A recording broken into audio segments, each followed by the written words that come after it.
Heinrich Heine, der Dichter Firdusi. Goldene Menschen, Silbermenschen. Spricht ein Lump von einem Thoman, ist die Rede nur von Silber ist gemeint, ein Silberthoman.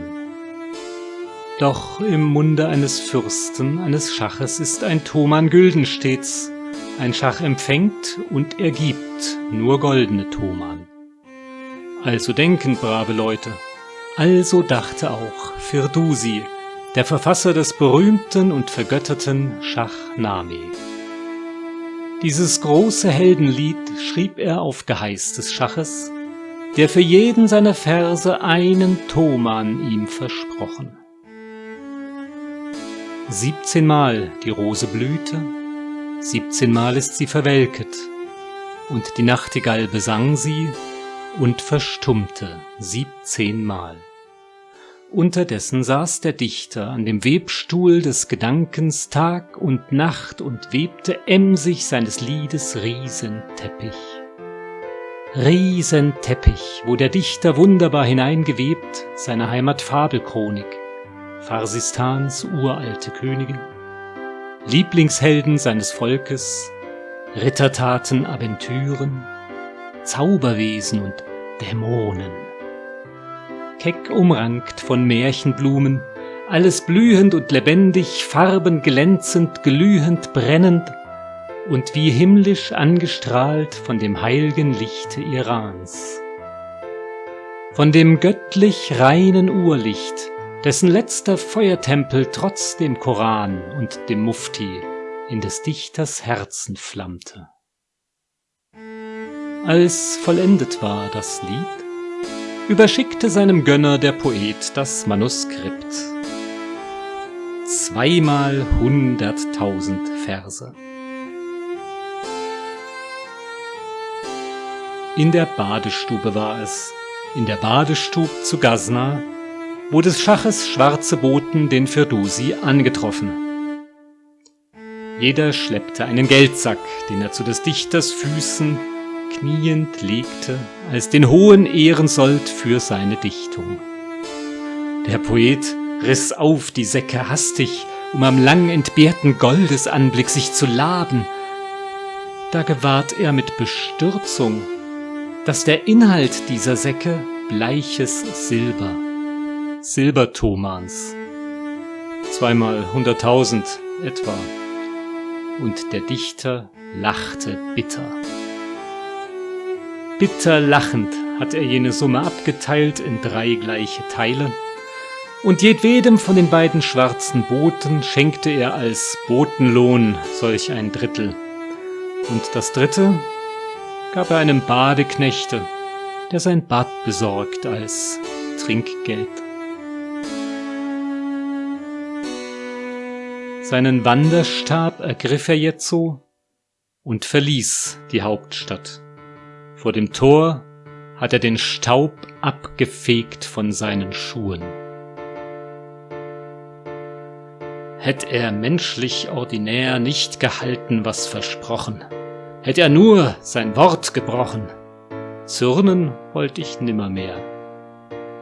Aber unverzeihlich ist, dass er mich getäuscht so schnöde durch den Doppelsinn der Rede und des Schweigens größre List.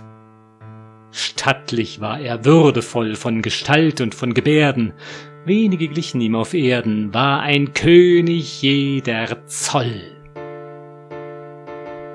Wie die Sonn am Himmelsbogen, Feuerblicks sah er mich an, er, der Wahrheit stolzer Mann, und er hat mich doch belogen.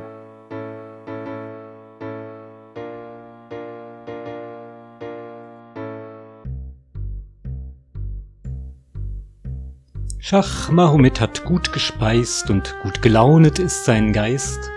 Im dämmernden Garten auf purpurnem Pfühl, am Springbrunnen sitzt er, das plätschert so kühl. Die Diener stehen mit Ehrfurchtsmienen, sein Liebling Ansari ist unter ihnen. Aus Marmorvasen quillt hervor ein üppig brennender Blumenflor, Gleich Odalisken anmutiglich, die schlanken Palmen fächern sich. Es stehen regungslos die Zypressen, wie himmelträumend, wie weltvergessen. Doch plötzlich erklingt bei lautem Klang ein sanft geheimnisvoller Gesang. Der Schach fährt auf, als wie behext. Von wem ist dieses Liedes Text? Ansari, an welchen die Frage gerichtet, gab Antwort: Das hat Firdusi gedichtet. Firdusi, rief der Fürst betreten. Wo ist er? Wie geht es dem großen Poeten? Ansari gab Antwort: In Dürftigkeit und Elend lebt er seit langer Zeit zu Tus, des Dichters Vaterstadt, wo er ein kleines Gärtchen hat. Schach Mahomet schwieg eine gute Weile. Dann sprach er: Ansari, mein Auftrag hat Eile.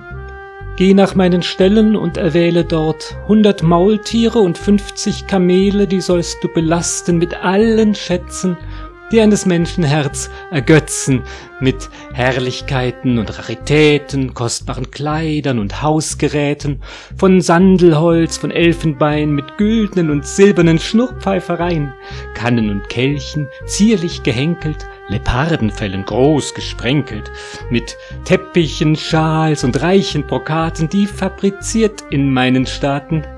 Vergiss nicht auch hineinzupacken glänzende Waffen und Schabracken, nicht minder Getränke jeder Art und Speisen, die man in Töpfen bewahrt. Auch Konfitüren und Mandeltorten und Pfefferkuchen von allen Sorten. Füge hinzu 1 Dutzend Gäule, arabischer Zucht, geschwind wie Pfeile, und schwarze Sklaven, gleichfalls 1 Dutzend. Leiber von Erz, Strapazen trutzend. Ansari, mit diesen schönen Sachen sollst du dich gleich auf die Reise machen. Du sollst sie bringen, nebst meinem Gruß, dem großen Dichter Firdusi zu Tus. Ansari erfüllte des Herrschers Befehle, belud die Mäuler und Kamele mit Ehrengeschenken, die wohl den Zins gekostet von einer ganzen Provinz. Nach 3 Tagen verließ er schon die Residenz, und in eigener Person mit einer roten Führerfahne ritt er voran der Karawane. Am 8. Tage erreichten sie Tus. Die Stadt liegt an des Berges Fuß. Wohl durch das Westtor zog herein die Karawane mit Lärmen und Schreien. Die Trommel scholl, das Kuhhorn klang und laut auf jubelt Triumphgesang. Laila, ilala, aus voller Kehle jauchzten die Treiber der Kamele. Doch durch das Osttor, am andern End von Tus, zog in demselben Moment zur Stadt hinaus der Leichenzug, der den toten Firdusi zu Grabe trug.